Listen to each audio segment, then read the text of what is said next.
Cooperativa.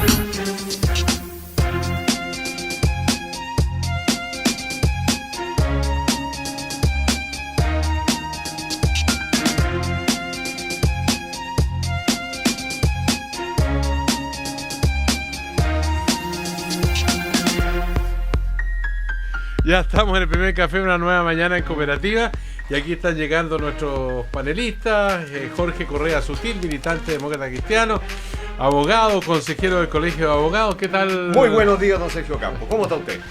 Observando lo que viene con una elegancia, yo pensaba que algún estoy festejando, don Sergio Campos, porque ayer hubo un triunfo de Colo-Colo a la Católica en San Carlos de Apoquindo con un golazo de Baeza, así que es un día de celebración. Una buena razón para festejar. Sí. Ya. Y Camilo Escalona, ex senador de la República, ex presidente del Senado, también fue presidente del Partido Socialista, sí. Y hoy día es vicepresidente de la colectividad de Salvador Allende, de José Miguel Insulza, de Ricardo Lagos y de unos cuantos más. Muchos más. ¿Sí? Sí, buenos días. ¿Qué tal? Y toma asiento, también viene con elegancia. Algo pasa hoy día. Puntualidad inglesa. Claro. Mario Desbordes, secretario general de Renovación Nacional. ¿Qué tal, Mario? Bien, pues Sergio, buenos días.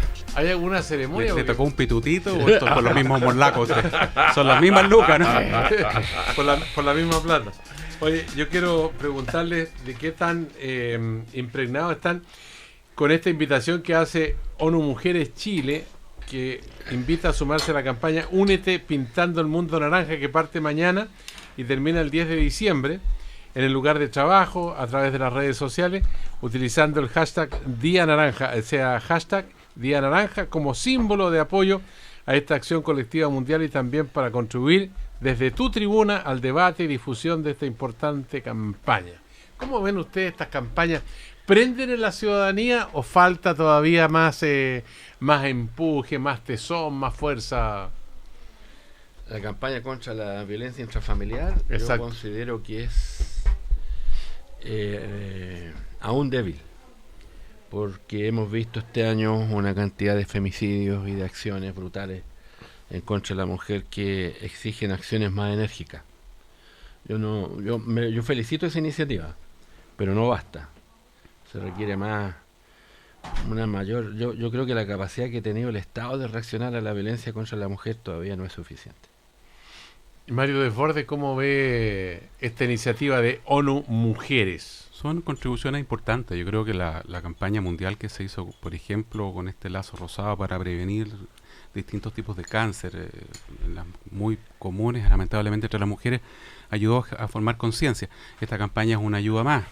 Yo concuerdo con Camilo, no es suficiente, hay muchísimo por hacer. Yo creo que sobre todo en educación, a partir de nuestros niños, de ahí en adelante, comprender que la violencia en general no es jamás una herramienta, no es jamás una alternativa, y sobre todo la violencia de género menos aún. Entonces, yo no sé qué tan fuerte se está haciendo campaña con nuestros jóvenes, con nuestros niños, aparte de lo que uno puede hacer en el hogar, que es el principal responsable de formar a tus críos.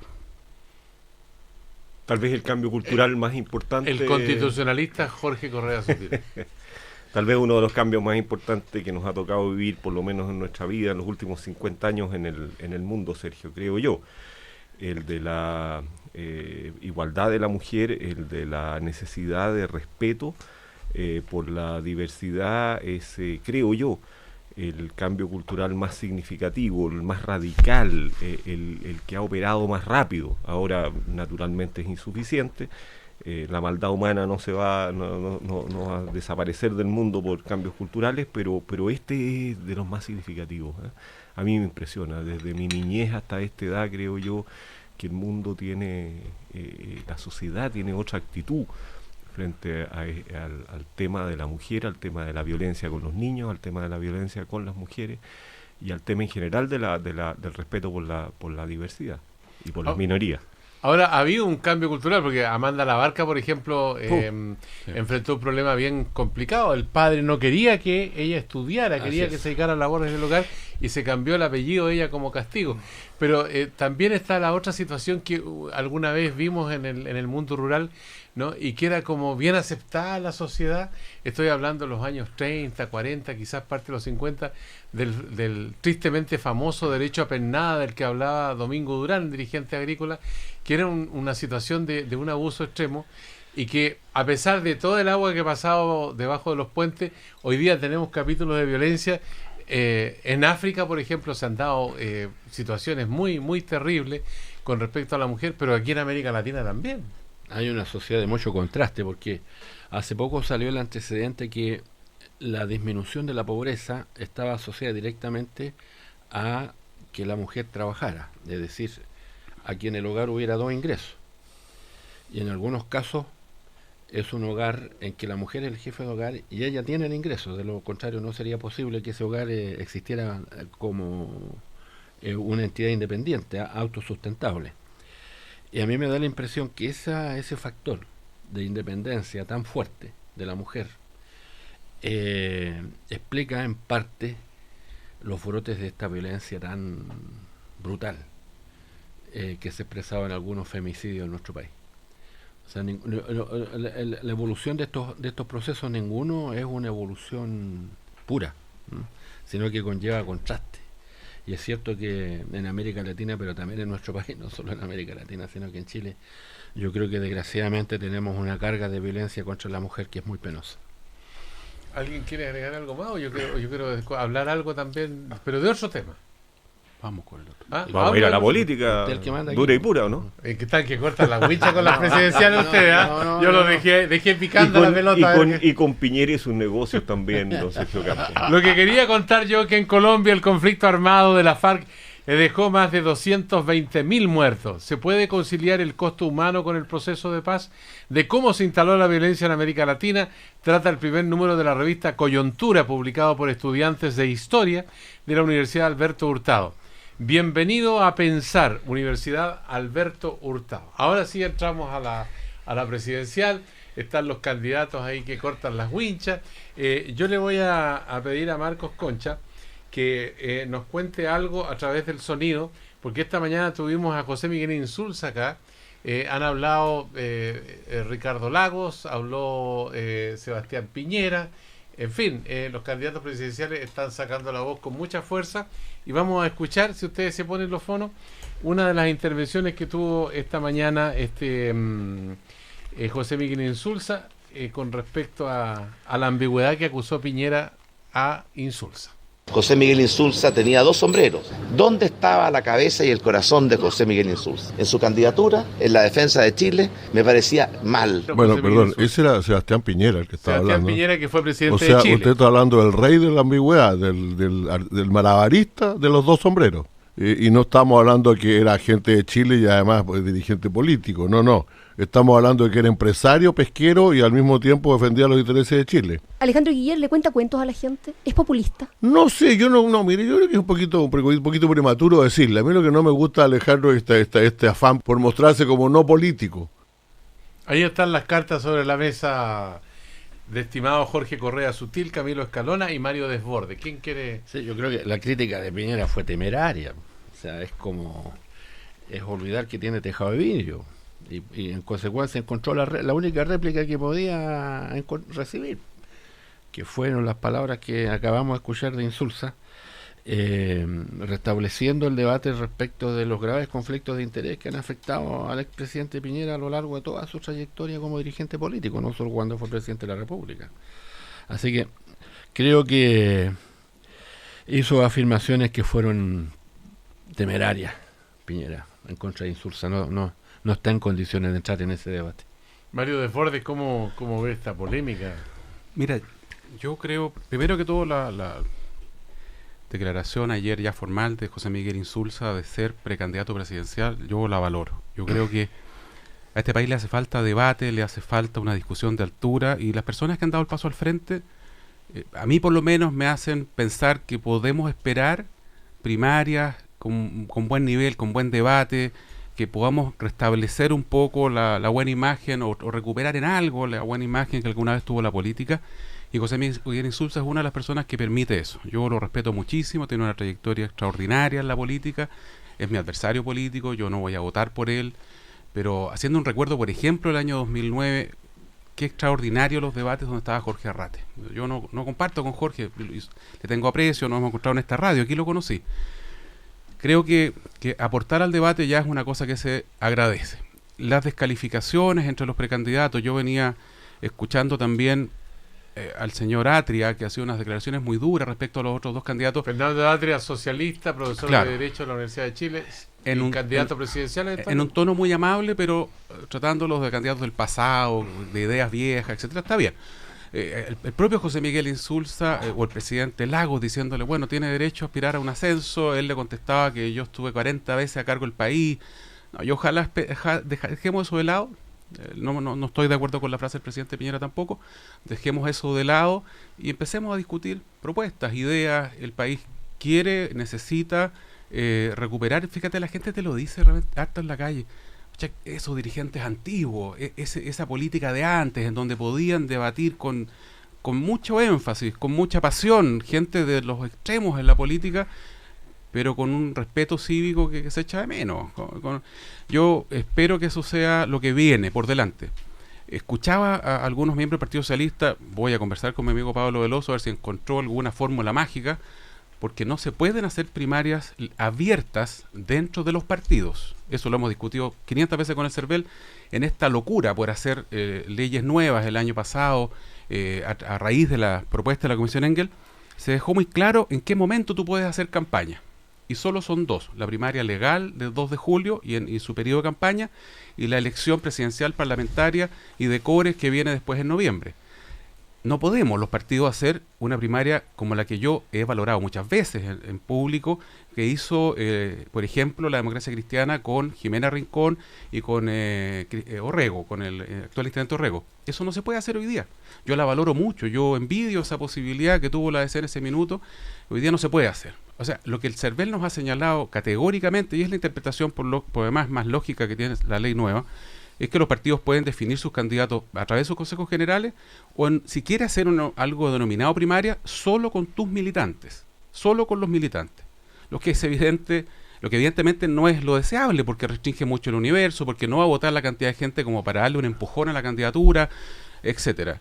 Yo espero, y lo he dicho varias veces incluso en esta radio, que esto se corrija, que los partidos podamos hacer una primaria previa cuando tenemos más de un buen nombre. Y yo creo que el Partido Socialista tiene hoy día un bendito problema, tiene más de un buen nombre.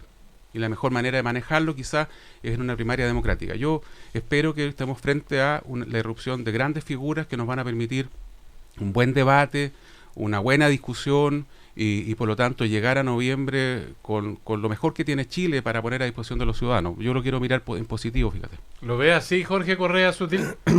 Mira, a mí me gustaría entrar en un segundo en la cuestión de las primarias y en la irrupción de José Miguel Insulza, de la cual yo me alegro muchísimo también. Pero me parece, Mario, de que compartiendo contigo que la ironía, las frases sobre el Alzheimer, las frases sobre el ascenso, son frases poco felices, que no ayudan a legitimar la política, que no ayudan a los propios candidatos que las emiten. Me parece a mí que hay otro género de críticas, de las cuales las personas que estamos en actividades públicas tenemos necesariamente que hacernos cargo y tenemos que enfrentar, porque ellas generan confianza o desconfianza. Y me parece a mí que lo que Piñera ha salido diciendo a propósito de sus negocios, intenta echarle tierra al asunto. Y no nos ayuda, y yo creo que no es una crítica de descalificación, de evitar las propuestas, de enlodar la política, intentar que Sebastián Piñera nos dé una explicación que aún le debe al país. Yo creo que sobre dos cosas: sobre el domicilio de su sociedad y sobre el carácter de la operación de los negocios que hizo. Quiero referirme solo a la primera, que es la que a mí me parece más grave. ¿Por qué Sebastián Piñera tenía domiciliada a la sociedad de la cual controla sus dineros, a su sociedad familiar, en las Islas Vírgenes, que era, cuando la domicilió, un paraíso fiscal? Un paraíso fiscal significa, Mario, y tú lo sabes, creo yo, que tú domicilias una sociedad solo con el objeto de ocultarle algo al Estado al que perteneces. Habitualmente lo que se le quiere ocultar son los ingresos para los efectos de tributar menos. También hay quienes domicilian sus sociedades en paraísos fiscales con el objeto de ocultar cuestiones más oscuras y que dicen relación con el blanqueo de dinero, etcétera, etcétera. Ahora, ¿por qué Sebastián Piñera domicilia su sociedad en las Islas Vírgenes? Esa es una cuestión que Sebastián Piñera no nos ha explicado y que a mí me parece que alguien que quiere pedir la confianza del país tiene que explicarnos por qué el domicilio de sus dineros están fuera en esos lugares. Si me va, la única respuesta que hemos recibido es que las Islas Vírgenes han salido del carácter de paraíso fiscal. Muy bien, salieron, pero cuando él invirtió, eran un paraíso fiscal. 2. Se nos ha dicho que algunas empresas públicas han hecho operaciones en paraísos fiscales. Está bien, puede ser cierto, ninguna tiene domicilio en paraísos fiscales, ni Codelco, ni ENAP, ni ninguna empresa pública chilena tiene domicilio en paraísos fiscales, están todas domiciliadas en Chile. Y entiendo yo que la única operación a la cual se refiere, y creo que habría que detallarlo, es una operación que Codelco hizo hace muchos años con los chinos en las Islas Vírgenes, y que significó el repudio, el llamado de atención y la necesidad de rectificar su actuación por un llamado de atención del Servicio de Impuestos Internos de Chile, quien cobró, incluso entiendo yo con intereses y multas, la irregularidad de esa operación, y que habla mal de la operación que hizo Codelco en esa época, y habla mal de quienes integraban el directorio y tomaron esa decisión. Por lo tanto, a mí me parece que no excusa tener domiciliada una sociedad en las Islas Vírgenes la circunstancia de que haya habido una operación reprochable de una empresa pública chilena en alguna oportunidad en las mismas islas. Bueno, hay dos Piñera nos debe esa explicación. Hay dos elementos, Mario Desbordes después, pero Camilo Escalona sobre lo mismo, sobre la situación de Sebastián Piñera y al mismo tiempo con respecto a las primarias abiertas o no del Partido Socialista. Bueno, yo pienso que la situación en el Partido Socialista se ha clarificado mucho en las últimas 48 horas, porque la mesa autorizó al secretario general, Pablo Veloso, a que consultara con las personas que públicamente aparecían con un interés de ser abanderado del Partido Socialista. Y hay 3 personas que han manifestado que se acceden al mecanismo que el Partido Socialista apruebe. Esas son Ricardo Lagos Escobar, José Miguel Insulza y Fernando Atri. Y por lo tanto, si el Partido Socialista convocara a elecciones primarias internas, que es lo que la ley le permite, no habría ninguna dificultad con la participación de esas personas. Guille dijo que no iba a participar en esa voy para allá. También el secretario general le consultó a Alejandro Guillier y él manifestó que no porque él no quiere adentrarse en los dilemas que él considera propios de los partidos, de forma que él formalmente ha manifestado al Partido Socialista que no se hace parte de este proceso. Yo lo escuché ahora también reiterar esto en entrevista en otra radio. ¿Hay otras radios? Sí, es que lo escuché, sí. Es que no hay pensamiento oficial en democracia. Yo tengo el dial pegado. Claro. Y definió su posición como que él participa desde fuera, fue el término textual. Entiendo yo que él se prepara para inscribirse en la primaria del 2 de julio, la primaria abierta del 2 de julio. Para allá apuntan sus pasos. La primaria oficial de la nueva mayoría. La primaria legal. La primaria legal. Si es que hay primaria en la nueva mayoría, pero la nueva mayoría aún no define si es que tiene primaria. Claro, aún no define, pero yo creo que estamos caminando para allá. Ojalá. De manera que yo creo que el pleno del sábado del Partido Socialista está en condiciones de tomar resoluciones muy formales, definitivas, y a mí me parece que con un 80 o 90% de acuerdo. O sea, ¿Cuántos son los integrantes del Pleno del Partido Socialista? 115. 115, ya. Sí. ¿Cuántos votos tiene Lagos ahí? ¿Cuántos tiene Insulza? No, pues eso es indiferente, pues si vamos, no es el pleno que va a resolver. No, pues no va a resolver, pero más o menos para ir viendo cómo viene la Usted mano. quiere especular. ¿Ah? No sé, pues yo le ofrezco la palabra a Camilo Escalona, No, que no. es dueño de la vicepresidencia del Partido Socialista. Le cabe Ya, alguna pero lo que duda? entiendo, Camilo, por tus palabras, Yo me es que reservo la esa- decisión es relativamente clara en el sentido de que solo van a votar los militantes del Partido Socialista. Así lo veo yo. Mañana el secretario general me ha comunicado que a la luz de la información que él dispone, de haber consultado con Lago Escobar, con Insulza Atria y Guilier, va a entregar esta información formalmente a la mesa mañana y la mesa mañana tiene que aprobar una propuesta que haga al pleno del Comité Central. Pero yo creo que está mucho más claro el escenario para... ¿Y el esto pleno podría del ser sábado. cuándo? ¿Mayo? ¿Abril? ¿En marzo? En marzo mismo. En marzo. Podemos hacer perfectamente un evento.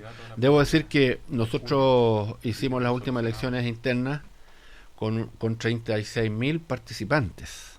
No fue poca la gente que participó en las elecciones internas.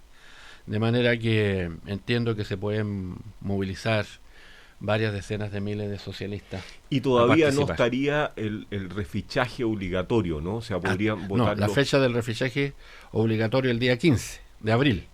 Ya, o sea, podrían En votar con- en- todos, en incluso los consecuencia- no refichados. En consecuencia nosotros...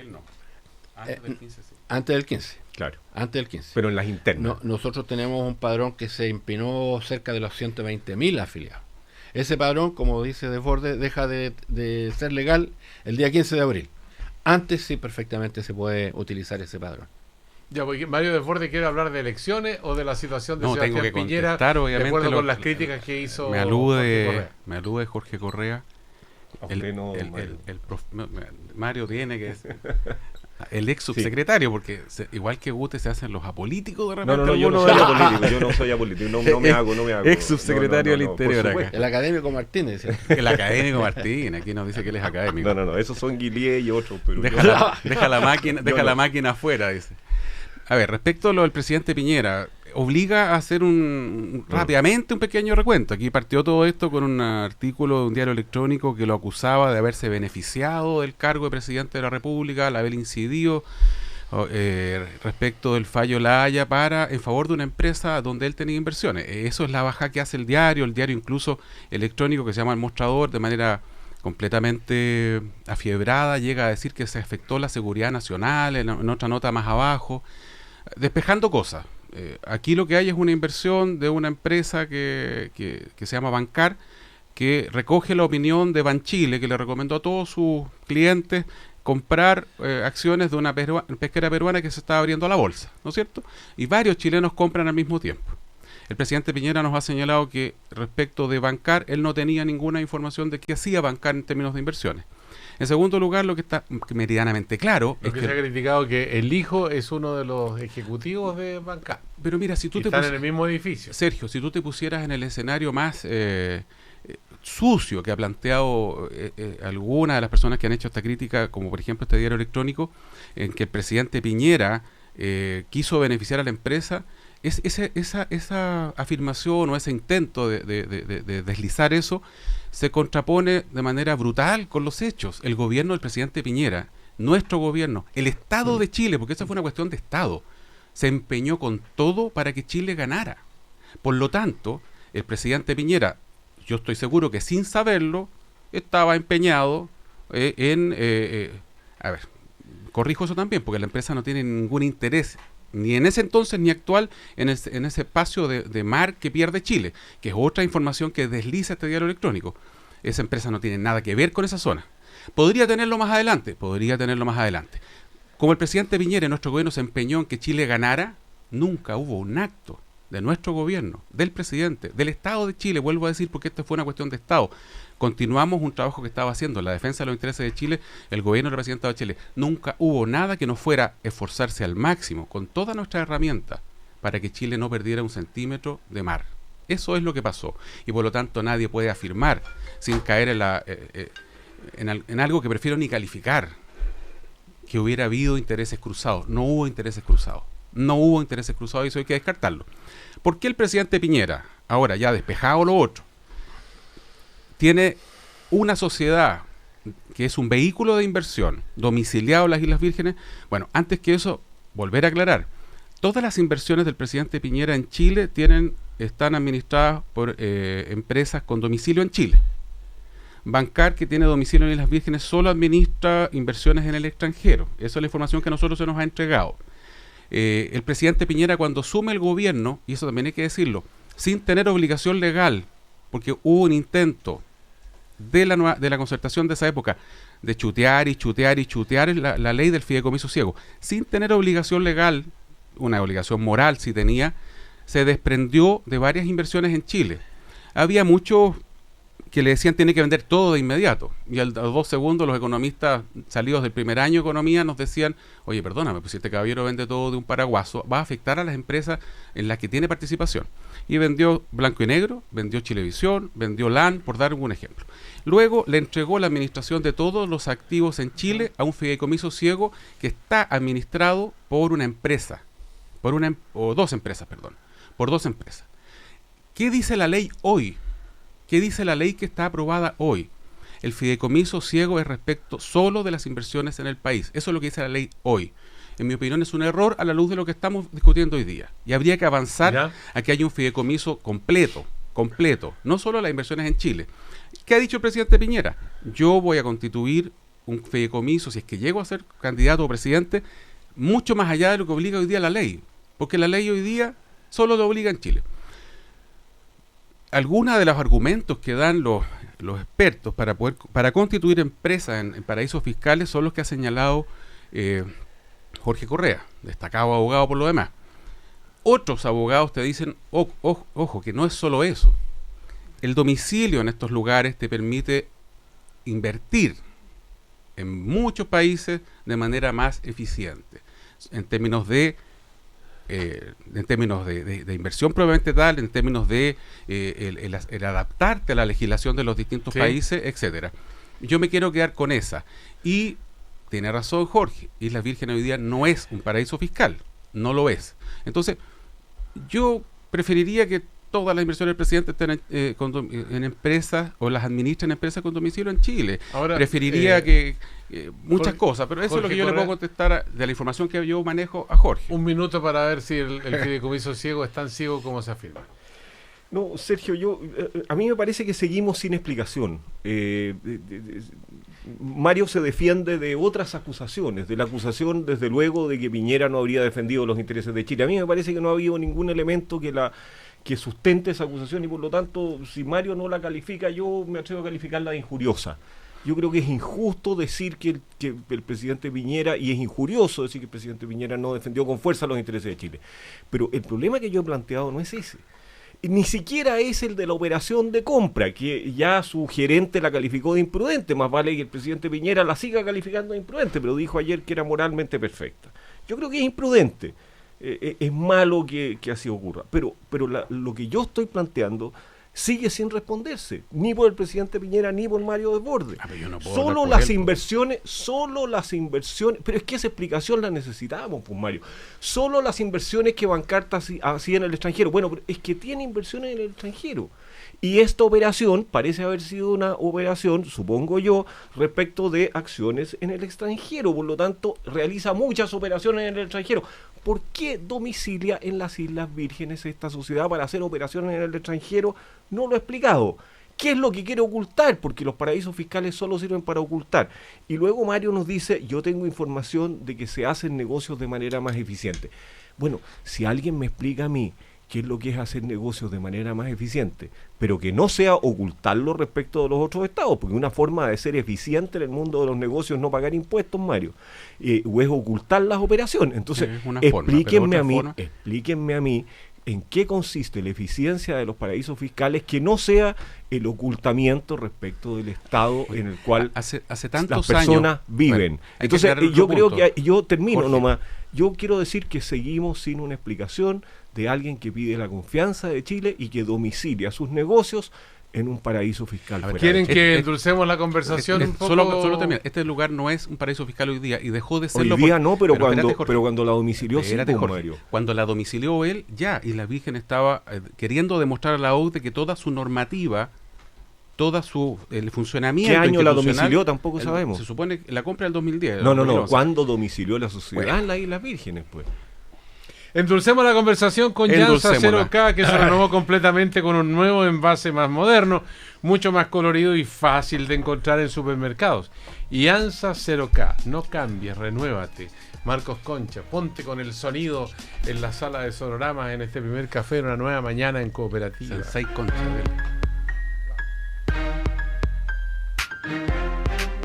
Hija, vamos a pagar a la caja, si no, no llegamos al cine. Ya, pues despéguese el celular y ayúdame a encontrar mi billetera, porfa. ¿Para qué necesitas la billetera si yo puedo pagar con mi celular? ¿Cómo hiciste eso? Acerqué mi celular a la maquinita y listo. ¡Ay, pero qué moderno! Si tú estás todo el tiempo en el celular, nosotros también. En BBVA tenemos BBVA Wallet, la aplicación que te permite pagar con tu celular así de rápido y seguro. No pierdas más tiempo y cámbiate hoy en bbva.cl. Infórmese sobre la garantía estatal de los depósitos en su banco o en spif.cl. Qué buena idea la de salir a trotar, Maca. Sí, como que me siento renovada, me siento ligera. No sé, me siento... Ay, qué bueno, amiga. Yo también me siento, pero en el cafecito de la esquina. Prueba el sabor equilibrado de Llanza 0K Tagatosa con sucralosa y endulza todo lo que quieras. Encuéntralo fácilmente en el supermercado, el de la botella morada. No cambies, renuévate. Llanza 0K, date el gusto de estar bien. Se estima que un solo profesor puede tener impacto en la vida de 6.000 niños. Bienvenido a Pensar. Pedagogía UAH. Universidad Alberto Hurtado. Acreditada por 5 años en las 5 áreas. ¿Qué vas a hacer este verano? ¿Escuchar la locura de tu oficina? ¿O la calma de las olas del Caribe? El sitio perfecto para tu verano es viajesfalabella.com. Elige tu aerolínea, tu hotel y arma tu verano ahora. El mundo es sorprendente. Descúbrelo con Viajes Falabella. Desde la oficina a las mejores vacaciones. Desde tu depa a un cumpleaños inolvidable. Desde tu casa a la final de un campeonato que atesorarás por siempre. Desde tu departamento de soltero a la vida que quieres compartir. O desde la casita de muñecas a su primer día de colegio. La mejor forma de ir de un punto a otro en la vida es tener siempre un gran motor que te acompañe. Conoce nuestros modelos en www.mitsubishi-motors.cl o en cualquiera de nuestros concesionarios. Mitsubishi. San Crediticio, perdón, te prometo que lo intenté, pero no pude aguantarme y me gasté hasta la plata que no tenía. Por eso, dame una ayudita para terminar bien este año, porfi. San Crediticio de la Araucana sabe que se viene fin de año, por eso bajó las tasas hasta un 25% de descuento desde el 21 al 29 de noviembre. Infórmate más en laaraucana.cl o en nuestras sucursales a lo largo del país. Las cajas de compensación son fiscalizadas por la Superintendencia de Seguridad Social. Crédito para trabajadores afiliados a la Araucana, sujeto a evaluación y aprobación crediticia conforme a los antecedentes y políticas de crédito de la caja. Bueno, este sería el living comedor. ¿Ya? ¿Qué tal? Está increíble el departamento. ¿Cómo lo pagaste? Mira, compré en verde y junté el pie mientras se construía. ¿Cuánto sabe? Aprende tú también a manejar tus finanzas y tomar las mejores decisiones en conletragrande.cl, el programa de educación financiera más entretenido del país. No te pierdas la 4ª temporada con nuevos capítulos y una nueva serie. BCI, somos diferentes. Infórmese sobre la garantía estatal de los depósitos en su banco o en www.sbif.cl. En Navidad sabes que hiciste un buen regalo por la reacción de las personas. Si regalas calcetines... ¡Qué detallista! No, debiste molestarte. O un desodorante. Justo lo que necesitaba. Pero si regalas unos anteojos de GMO... Muchas gracias, te pasaste, tan increíble. Ven a la Navidad para todos en GMO y encuentra los anteojos perfectos para ver y verte bien. Encuentra el regalo perfecto con anteojos de sol desde 14,990 pesos en marcas seleccionadas y un 40% de descuento en cristales por la compra de tu armazón. En GMO, amamos tus ojos. Más información en gmo.cl. Sabemos que el activo más importante de tu empresa son tus trabajadores. Por eso el aguinaldo que los dejará bien contentos este fin de año son las canastas de Alvi. Elige una de nuestras alternativas o arma tu propia canasta. Haz tu pedido al 225-127300 o a canastas@alvi.cl. Canastas Alvi, el mejor aguinaldo para tus trabajadores. En el servicio postventa Kaufman no nos detenemos para que tu empresa tampoco lo haga. En Kaufman encontrarás todo lo que necesitas para que tu empresa sea siempre rentable. Nuestras sucursales con taller y venta de repuestos y los mejores especialistas te esperan en todas nuestras sucursales a lo largo de Chile. Entérate más del mejor servicio postventa en www.kaufman.cl. Cámara Chilena de la Construcción. 65 años aportando al desarrollo del país. 19 grados. 19 grados en Santiago. La Cámara Chilena de la Construcción trae al creador del concepto capitalismo consciente, el profesor de Babson College, Raxi Sodia. No te pierdas el seminario de sostenibilidad empresarial, donde además Klaus Schmidt-Hebel y Raxi Sodia, moderados por Matías del Río, debatirán sobre el rol de las empresas en la sociedad. Viernes 2 de diciembre de 8:15 a 11 horas en Parque Titanium. Inscripciones en www.cchc.cl. Cámara Chilena de la Construcción. 65 años aportando al desarrollo del país. M360, la nueva revista digital de tendencias con contenido, editado para mujeres. Entra ahora y descubre un sitio innovador y de contenido contemporáneo, abordado en 360 grados. Moda y estilo, belleza, sexo y pareja, vivir bien, lifestyle, cultura, do it yourself, videos, tutoriales y más. M360, inteligente y sofisticada, entretenida. Entra y descubre más en www.m360.cl, editado para mujeres. Cooperativa. 24 minutos para las 10. 24 minutos para las 10. En Cooperativa, el primer café es cargado a la contingencia y lo seguimos compartiendo en una nueva mañana.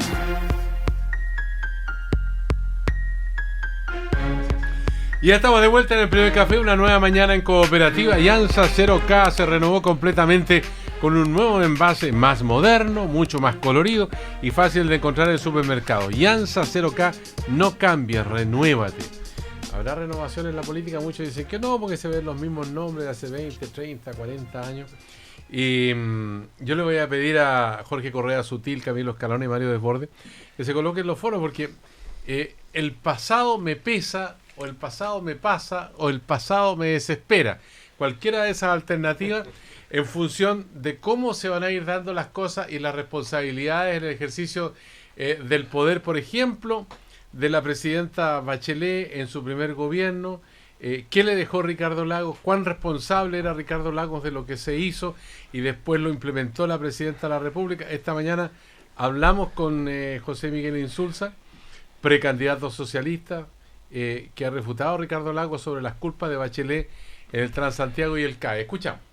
Yo creo que la política hoy día es más horizontal, pero en el caso del Transantiago yo no creo que sea justo en caso alguno culpar al gobierno de la presidenta Bachelet, aunque ahí se lanzó. El CAE, la verdad es que el CAE desde el principio fue con muy alta tasa de interés. Yo creo que fue un error y el presidente Lagos ha reconocido que hubo errores. Me llamó la atención que haya dicho que fue porque después no se rebajaron los intereses, porque me parece más claro reconocer los errores. Y yo desgraciadamente creo que eso se hizo mal. Eso se hizo mal, se pone sobre la mesa. ¿Quién se hace cargo de esa responsabilidad? Porque hay repercusiones hoy día. Lo del Transantiago, bueno, no vamos a hacer un comentario muy extenso acerca del estado en que se encuentra, aunque ha mejorado en muchos aspectos, y el crédito con aval del Estado es uno de los motivos de la rebelión estudiantil, especialmente el 2011, en la época de Piñera. En fin, ¿cómo se van a repartir estas culpas o responsabilidades? ¿Cómo van a estar presentes en la campaña dentro de la nueva mayoría? Camilo Escalona. Bueno, yo pienso que el debate se va a presentar respecto de la solución de los problemas concretos, entre otros cómo mejoramos el CAE, porque efectivamente necesita tener una solución los problemas que este ha generado. Ahora, yo he escuchado dirigentes de nuestra propia Juventud Socialista señalar de que en el momento en que este se implementó, contribuyó a ampliar decisivamente la cobertura, y que efectivamente la dificultad que tuvo esta política pública fue la imprevisión de la autoridad económica de la época respecto del descontrol de la tasa de interés, que generó un endeudamiento que para muchas familias se hizo imposible de resolver, pero que contribuyó a que hoy día el país tenga un patrimonio que yo creo que no es nada despreciable, que tenemos más de 1 millón de estudiantes en la educación superior. Yo creo que este gobierno y el que viene porque todavía está en discusión la ley del financiamiento de la educación superior. El Ministerio de Educación presentó un proyecto. Ese proyecto lamentablemente no aunó voluntades mayoritarias. El Ejecutivo se empeñó en presentar una indicación sustitutiva, entiendo, con un conjunto de artículos que reemplazan a los que ya se habían presentado, pero todavía no tiene un grado de acuerdo suficiente. Para mí, este año y el próximo son años decisivos para poder resolver los problemas de la educación superior, y van a estar presentes también en la campaña y en las alternativas que se presenten por parte de los diferentes candidatos. Ahora, todas las personas tienen responsabilidad, entiendo yo, porque están presentes en este y en los anteriores gobiernos, porque fue una acción común que distinguió, hasta que ganó Sebastián Piñera, una alianza de gobierno que tomó la responsabilidad de gobernar durante 20 años, con grandes aciertos y con graves errores. Ahora hay un elemento bien importante ahí con respecto a esta situación en la educación. Se está discutiendo un conjunto de proyectos en el Congreso, pero el presupuesto para la educación va mediante una glosa, y todo hace presumir que en medio de la campaña el próximo año nuevamente vamos a tener glosa y no vamos a tener ley al respecto. Entonces, ¿cómo se conjuga? No tiene que haber ley. Yo creo que la glosa no resultó. La glosa no resultó, ya no resultó el año pasado, para este año. Así que el trámite del proyecto de financiamiento de la educación superior, de mi punto de vista, es la tarea más importante que está planteada en las políticas públicas para los próximos meses. ¿Cómo va a estar el pasado, el presente y el futuro en este debate donde se adjudican responsabilidades y culpas también, Mario Desbordes? Yo creo que hay que tener cuidado cuando uno discute respecto al pasado. No hay que caer en la tentación de caerle bien o de hacerle guiño a estos jóvenes que hacen el juicio del pasado con la realidad que tenemos hoy. El CAE en su minuto, yo lo he dicho varias veces antes, era lo que se podía hacer con una salvedad, sí, con una salvedad. Era lo que se podía hacer. El país va avanzando, va mejorando las posibilidades financieras del Estado, y por lo tanto va avanzando en subsidios habitacionales. Pasaron ahora a la clase media, que en nuestro gobierno pasó el dato. El propio CAE es un avance respecto a lo que había. El CAE se modifica ahora. Nuestro gobierno hace un planteamiento de que pase, que solamente se cobre un porcentaje de la renta del estudiante una vez que está trabajando, y solo si está trabajando, con un tope de año, etcétera. La única crítica que yo le podría hacer al presidente en ese minuto es no haber hecho intervenir de otra manera al Banco Estado, porque el Banco Estado actuó como si fuera un banco más de la plaza. Entiendo que hubo un intento de aquello, había un compañero de partido también en ese minuto a cargo de ese banco. Quizás mi sector habría reclamado, o sea, no quizás, estoy casi seguro. ¿Quién era el compañero de partido? Estaba en ese minuto el expresidente de la UC, en Banco Estado, exdiputado, no, pero socialista, era compañero de partido del presidente Lago. ¿De presidente del Banco Estado? Sí, en ese minuto, cuando se crea el CAE. Jaime Esteve. Y lo lógico hubiera sido que el Banco Estado quizá asumiera una responsabilidad distinta, porque el gran problema del CAE fueron las tasas. O sea, el CAE, hay cosas que se pueden mejorar, evidente, pero cuando se diseña, y yo le reconozco esto a Sergio Vitar, era lo que se podía hacer. No evaluemos lo que se hizo hace 10 años atrás con las posibilidades que tiene Chile hoy. Y tampoco pretendamos hacer hoy día lo que hubiera sido bueno hace 10 años atrás. Pues es evidente que el país va evolucionando. Entonces, a mí me complican un poco estos juicios tan exagerados respecto al pasado, y el Transantiago, cuento aparte. Tú lo mencionaste, eso ya es un cuento aparte, eso fue un error garrafal, fue una lógica estatista que nos provocó el desastre que estamos enfrentando hasta el día de hoy. Yo uso, a diferencia de la mayoría de los chilenos, a ratos nomás el Transantiago, las micros están completamente destruidas. Bueno, ¿para qué vamos a entrar en eso? Jorge Correa Sutil. Ojalá tuviéramos una campaña sin espejo retrovisor. Lo que tenemos que solucionar no son los problemas del pasado, pero yo creo que tenemos que hacernos cargo de la historia reciente, porque hay versiones muy distintas, y tal vez no sean los candidatos. Bueno, si los candidatos son actores del pasado, van a tener que responder.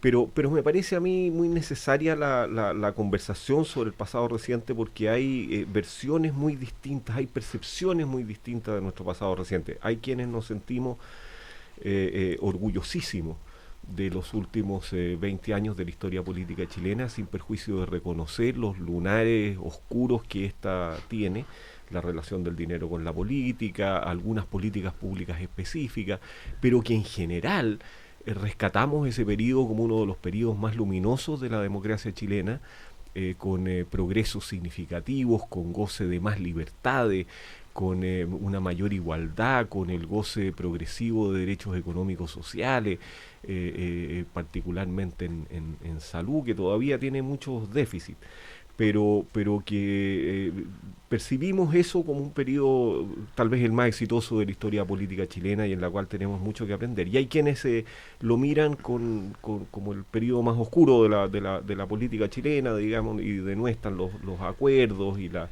negociaciones que allí se produjeron y que permitieron esos éxitos. Yo creo que nos hace mucha falta conversar sobre eso, pero naturalmente la gente no va a votar por eso.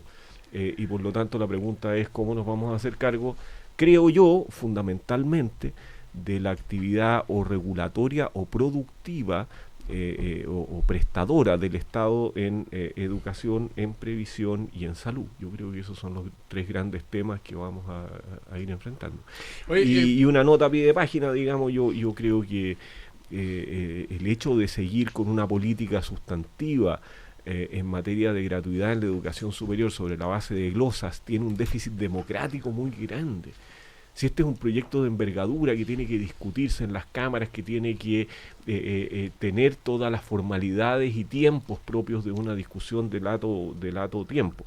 La otra vez se salvó por un voto en el Tribunal Constitucional la inconstitucionalidad por el hecho de que se hubiera discutido solo como una glosa presupuestaria un cambio tan significativo. El Tribunal Constitucional ha sufrido cambios en su integración y es posible que esto se vuelva a llevar al Tribunal Constitucional, y yo creo que es una discusión muy significativa.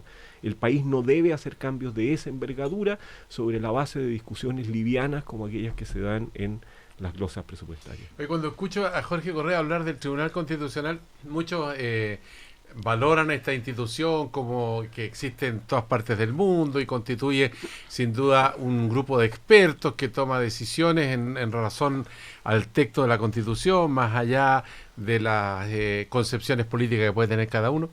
Pero aquí hay otros detractores que señalan que es como la tercera Cámara Legislativa y ya suenan voces en el Congreso. Yo estuve el martes pasado allá de que esta reforma al Código de Agua, la propiedad del agua en el país, ¿no? Va a terminar finalmente en el Tribunal Constitucional. Ya pasó la Cámara de Diputados, hay una votación favorable y probablemente en el Senado también va a ocurrir lo mismo. Pero ¿tiene importancia esta discusión en torno a la propiedad del agua o es una cosa más bien ideológica, como dicen algunos también, que consideran que no debería modificarse la situación y los empresarios agrícolas han puesto el grito en el cielo por estos cambios que se quieren hacer con los votos de la nueva mayoría? Yo creo que el Tribunal Constitucional, Camilo Escalona, tiene un sentido porque puede ocurrir que a una persona una ley le viole sus derechos constitucionales. Y porque la dimensión que aborda el Tribunal Constitucional dice relación, claro, con los conflictos de poder entre ejecutivo y legislativo, pero no se agota ahí. Cuando una persona, por ejemplo, el Tribunal Supremo de un partido castiga a una persona y esa persona considera que sus derechos constitucionales están violados, puede recurrir al Tribunal Constitucional. O sea, hay una dimensión que dice relación con cada una de las personas. Porque eso tú no puedes ir al juzgado, no vas a ir al juzgado de policía local a reclamar, o al tribunal del crimen. Tienes que tener una instancia, las personas tienen que tener una posibilidad de defender sus derechos constitucionales individuales. Y esa es una dimensión, de mi punto de vista, necesaria del Tribunal Constitucional. Ahora, naturalmente que hay una dimensión más amplia, que es la que pues, genera el debate público, respecto cuando el Tribunal Constitucional corrige al Congreso, como ya ha pasado, ¿no? Y se generan debates políticos muy complejos, como cuando yo tuve una áspera polémica con Andrea Lamán por una reforma laboral en el primer gobierno de la presidenta Bachelet, ¿no? Que no era de origen del Ejecutivo la iniciativa legal, y la oposición de entonces recurrió al Tribunal Constitucional, señaló de que era de origen parlamentario y que en consecuencia era inadmisible, y el Tribunal Constitucional le dio la razón. Con mi voto, Camilo Escalona. Con el voto de Jorge Correa incluido.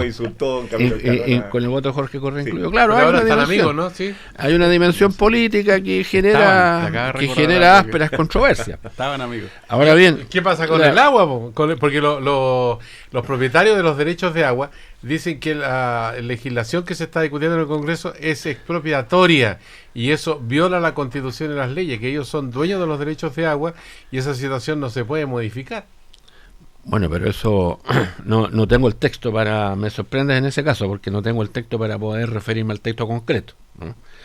Yo me imagino que deben haber opiniones y opiniones, porque es cierto que hay abusos en el control de los derechos de agua de personas que lo han usado con fines especulativos, inscribiendo derechos de agua que no se usan, afectando a los pequeños propietarios campesinos. Pero también hay una parte de la dificultad que es la dimensión del pequeño propietario campesino que necesita esas aguas para poder producir y sobrevivir.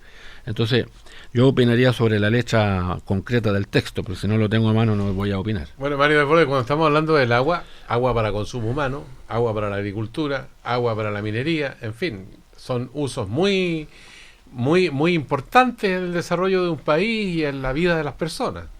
O sea, como cosa previa, es evidente que debe haber un tribunal constitucional. Los poderes colegisladores deben atenerse a un marco. Ese marco es la Constitución. Si transgreden ese marco, alguien tiene que zanjar esta discusión si se ha transgredido ese marco. Nosotros recurrimos al Tribunal Constitucional el año pasado por el proyecto de reforma educacional porque sentíamos sinceramente que había una discriminación arbitraria. El gobierno, el Estado discrimina todos los días. El problema es cuando es arbitraria y ahí era para nosotros. Sinceramente sentimos que era arbitraria y por eso fuimos al Tribunal Constitucional, no por un capricho. Ahora, no es que sea la tercera cámara, eso es evidente que no, yo no lo veo así. El Tribunal Constitucional falla en conciencia, haciendo un análisis de derecho, no político. Varias veces nos ha ido mal en el Tribunal Constitucional a nosotros, le ha ido mal a la nueva mayoría, o sea, aquí no hay un tribunal que esté hacia un lado o hacia el otro, creo yo. Podríamos discutir si la conformación o los requisitos para ser integrantes de ese tribunal pudieran ser distintos. Ha habido algunas designaciones que claro, se prestan claramente para decir que aquí hay más que criterio de... ¿Hay cuoteo ahí o no? Hay un poco cuoteo y eso... cuoteo, eso me parece... No, es que no todo es cuoteo, no. Un poquito embarazado. Un poquito... No. Hay ministros del Tribunal Constitucional que tienen un currículum extraordinario y que claramente son personas que tienen los méritos académicos, profesionales, curriculares para estar ahí. Y eso es evidente. Ahora, respecto al tema del agua, tú señalabas los grandes empresarios agrícolas, yo en eso te corrijo, desde mi punto de vista, Sergio, los pequeños agricultores, los agricultores medianos y pequeños están en igual posición que los grandes agricultores, están en contra de esta modificación, no solo los grandes agricultores. Tú requieres ciertas certezas para poder invertir, para poder tener proyectos de mediano y largo plazo. Y una de ellas, en el caso del agricultor, es el agua. La tierra y el agua son dos elementos fundamentales. Está claro que aquí se ha hecho mal uso de los derechos de aguas. Está claro que se han concedido derechos de agua en exceso. La cuenca allá en Copiapó del río, es Copiapó creo que se llama, es evidente que está... hay un error, hay un problema. Se han concedido derechos de agua muy por sobre las capacidades que tiene esa cuenca. Es evidente también que la minería ha hecho un uso del agua que ha afectado a otros rubros. Y uno tendrá que, como país, tomar una decisión que privilegia. Y si hay mineras que han podido tomar el agua del mar y subirlo a la cordillera, agregándole un costo a su proyecto, bueno, podrá pedírseles aquello. Al pequeño agricultor yo creo que no, al mediano agricultor yo creo que no, entonces habrá que tomar una decisión respecto también de qué exigencia le hace tú a quien usa el agua. Se establece en este proyecto, por lo que entiendo, un poder discrecional, bastante poco objetivo, a funcionarios de nivel local que van a poder decidir quién tiene y quién no tiene derechos de agua. Son cuestiones que preocupan, obviamente. Jorge Correa Sutil, ¿cuál es la mirada que tiene con respecto a esta discusión que parece tan lejos de la gente, pero que es tan importante? Me pone el tema que más me atrae a mí, don Sergio, entonces me tienta. Voy a ser brevísimo, pero la democracia funciona sobre la base de reglas, de una constitución que atribuye competencias específicas a cada uno de los poderes del Estado. Y si alguno de esos poderes se va más allá de las atribuciones que tiene, regula cosas que no debiera regular, alguien tiene que controlarlo. Por lo tanto, creo yo, necesitamos un tribunal constitucional, no tanto para defender los derechos de la gente, Camilo, porque eso podría ser a través de un recurso de protección, pero sí para mantener a los poderes del Estado en los márgenes de sus competencias. Ahora, el problema está que culturalmente cada día más se entiende que la Constitución tiene que llenarse de valores y de derechos relativamente vagos, digamos, ¿no? Entonces vamos a tener un tribunal constitucional típicamente resolviendo, por ejemplo, los 3 casos de aborto. En una decisión que no es judicial, donde no hay verdades constitucionales, creo yo, y sin duda eso es un déficit para la democracia. A mí me gustaría una constitución de reglas sobre competencias y un tribunal constitucional limitado a eso, a decir que algo era de iniciativa del presidente de la República, por eso voté en ese caso sin vergüenza alguna a Camilo Escalona. De decir, por ejemplo, que una discusión de una gratuidad universitaria requiere de una densidad en el debate que tiene que compadecerse con las formas democráticas. Pero no me gusta un tribunal constitucional resolviendo quién debe negociar colectivamente. Ni me gusta un tribunal constitucional resolviendo los casos de aborto, ni creo que un tribunal constitucional debiera resolver los problemas del agua. Yo creo que estamos equivocados en el concepto de constitución que vamos avanzando. Estamos pensando mucho más en un texto lírico que al final significa nada, y le damos el poder constituyente entonces al Tribunal Constitucional, que termina politizado y obviamente cuoteado, en vez de darle la atribución que debiera tener, que son reglas procesales de hasta dónde llega tu poder y dónde comienza el mío. No debiera ser más el Tribunal Constitucional. Y sobre las aguas, una sola palabra, con toda la importancia que tenga el debate constitucional sobre el derecho de propiedad de agua, lo que este país necesita son embalses, son canalizaciones, son obras de ingeniería, mucho más que la discusión acerca de la propiedad de las aguas. Mira la frustración, se planteó hace poco un proyecto de una carretera hídrica, se volvió a insistir ahora en el proyecto que algunos técnicos consideran no solo viable, sino no tan caro como se especulaba, y se dice que no hay presupuesto. La frustración de la gente de regiones, yo estuve ahora en la campaña en la séptima región, en la octava, cuando tú le dices que no hay 3.000, 4.000 millones de dólares para algo así, pero sí los hay para subsidiar un sistema de transporte en Santiago mal diseñado y para pagarle a las empresas que se adjudicaron el Transantiago que dan un mal servicio. Se han gastado 7.000, 8.000 millones de dólares. Entonces tenemos que discutir si podemos licitar un proyecto tan potente para el desarrollo de Chile como es la carretera hídrica. Y ahí hay una discusión ideológica central. A propósito de los hospitales, por ejemplo, eso te iba a decir, frenar los hospitales, que yo creo que tenemos que discutir, y tenemos que discutir al interior de la nueva mayoría, porque no tenemos opiniones, las mismas opiniones.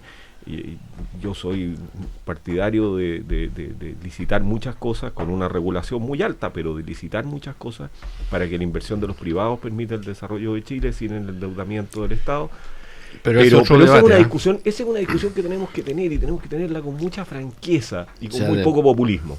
Oye, a propósito de populismo, de pueblo, de ciudadanía, populismo de derecha, de izquierda, en fin, elecciones, pregunta y respondan brevemente. Mario Desbordes, candidato a diputado, senador, ¿y por dónde? Nada, candidato a nada, secretario general de Renovación Nacional.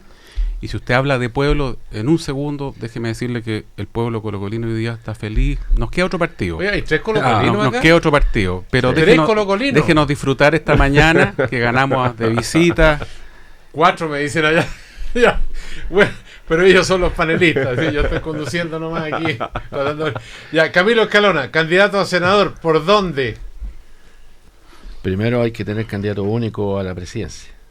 Las cosas se van por orden, ¿cierto? No es al lote. O sea, ¿vamos tanteando el terreno todavía o no? No se trata de tantear nada. Si yo manifestaba una voluntad de ser candidato a senador, pero ¿por la región de Aysén? No, yo me guío, en su momento, cuando sea necesario voy a decir, pero yo me guío primero por el orden de los factores.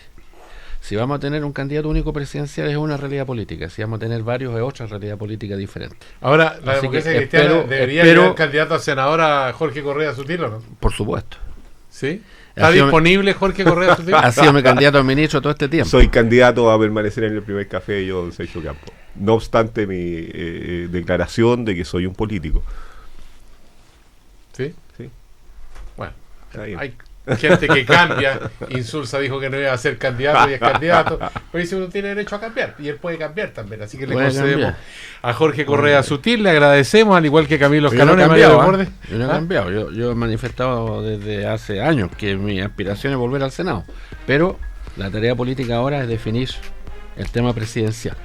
Será hasta la vista, señores. En la próxima semana tendremos novedades mientras todos discuten qué hacer frente a la campaña presidencial. Muchas gracias.